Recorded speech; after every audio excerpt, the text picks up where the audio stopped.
الله إنه يعلم الجهر وما يخفى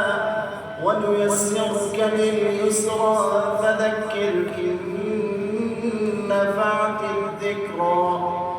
سيذكر من يخشى ويتجنبها الأشقى الذي يصلى النار الكبرى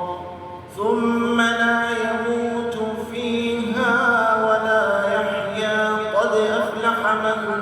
تزكى وذكر اسم ربه فصلى بل تؤثرون الحياة الدنيا والآخرة خير وأبقى